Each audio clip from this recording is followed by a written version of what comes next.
इंतशारी टोले से कोई बातचीत नहीं हो सकती। नोमई करने और कराने वालों को कानून के मुताबिक सजा देना पड़ेगी। ऐसा ना हुआ तो किसी की जान, माल और आबरू महफूज नहीं रहेगी। पाक फौज का दो ठोक ऐलान। डीजी ISPR ने कहा, इंतशारी टोला कौम से माफी मांगे, तामीरी सियासत करे। आम इंतखाबात में फौज का कोई अमल दखल नहीं था।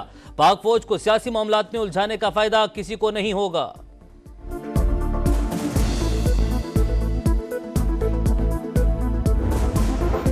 क्या हम एक और 9 मई का इंतजार कर रहे हैं? 9 मई सिर्फ पाक फौज का नहीं, पूरे मुल्क का मुकदमा है। सच सामने आने पर फॉल्स फ्लैग ऑपरेशन का प्रोपेगेंडा किया गया। नाकाबिल तर्दीद शवाहिद अवाम के पास भी हैं। तर्जुमान पाक फौज ने कहा, मजमूम सियासी मकासद के लिए शहीदों की बेहुरमती और मुल्की अमलाक को नुकसान पहुंचाया गया। सब ने देखा कैसे लोगों की जहन साजी की गई। कुछ सियासी रहनुमाओं ने चुन चुन कर अहदाफ दिए।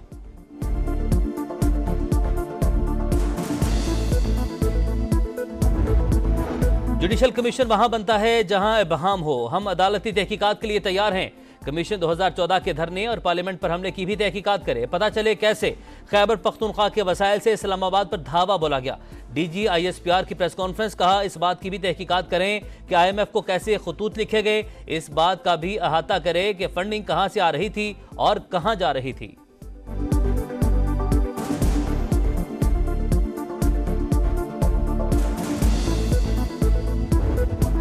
पाक फौज ने सऊदी अरब पर रजीम चेंज के इल्जाम को इंतहाई अफसोसनाक करार दिया। डीजी ISPR ने कहा, पाकिस्तान और सऊदी अरब के देरीना बरादराना ताल्लुकात हैं। मजमूम सियासी सोच के तहत सऊदी अरब से ताल्लुकात खराब करने की कोशिश की गई। तर्जुमान पाक फौज ने कहा, बहावलनगर वाक़े पर भी प्रोपेगेंडा किया गया। किसी को अमन अमान की सूरत हाल खराब करने की इजाजत नहीं दे सकते।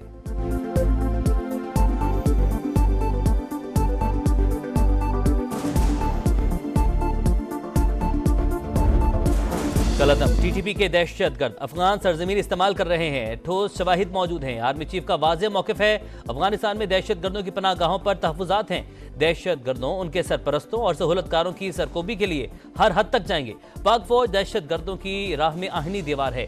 डीजी ISPR की press conference, major general Ahmed Sharif Chaudhry ने कहा, बेशाम में चीनी बाशिंदों पर हमले की मंसूबाबंदी अफगानिस्तान में हुई। मकसद पाकिस्तान और चीन की दोस्ती को नुकसान पहुंचाना था। आखिरी दहशतगर्द के खात्मे तक जंग जारी रहेगी। पूरी कौम पाक फौज के साथ खड़ी है। तर्जुमान पाक फौज ने कहा, मुल्क की सालमियत और खुद मुख्तारी के लिए दिफा के लिए हर वक्त तैयार है। मुआशी तरक्की की हुकूमती कोशिशों की मुकम्मल हिमायत कर रहे हैं।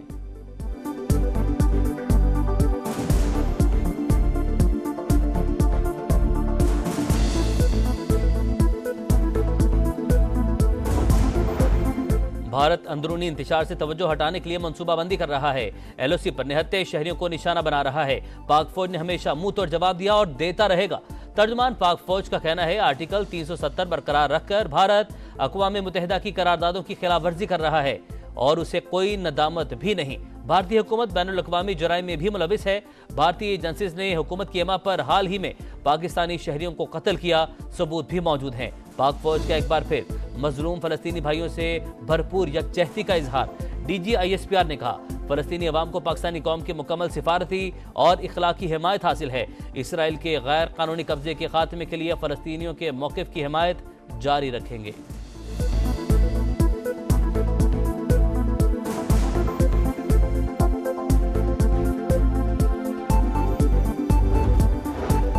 मुदाखलत से भी बुरा अमल किसी का कत्ल होता है। अदालती अहकामात से कत्ल के जुराइम रुक तो नहीं जाते। किसी को सजा मिलेगी तो दूसरा कह देगा ऐसा नहीं करना चाहिए। कुछ लोगों ने सोशल मीडिया को यरगमाल बनाया हुआ था, इसीलिए लाइव नशरियात शुरू की। हाई कोर्ट जजेस के खत से मुतालिक केस में चीफ जस्टिस के रिमार्क्स। जस्टिस जमाल बंदोखेल ने कहा, मुदाखलत हो रही है, इस पर इत्तेफाक राय है, लेकिन हुकूमत कुछ नहीं कर रही।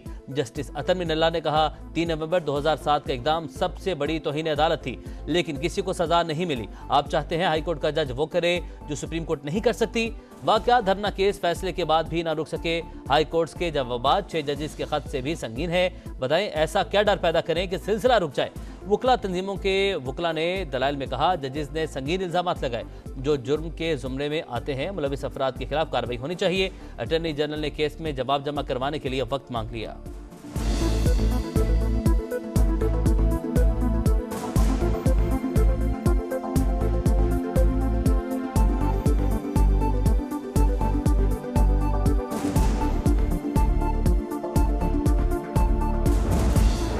तहरीक इंसाफ का 9 मई को पुरअमन एहतजाज का ऐलान। बैरिस्टर गौहर कहते हैं बानी पीटीआई को अमरीकी सफीर से मुलाकात के हवाले से आगाह कर दिया। सियासी और कानूनी मामलात पर भी बातचीत हुई।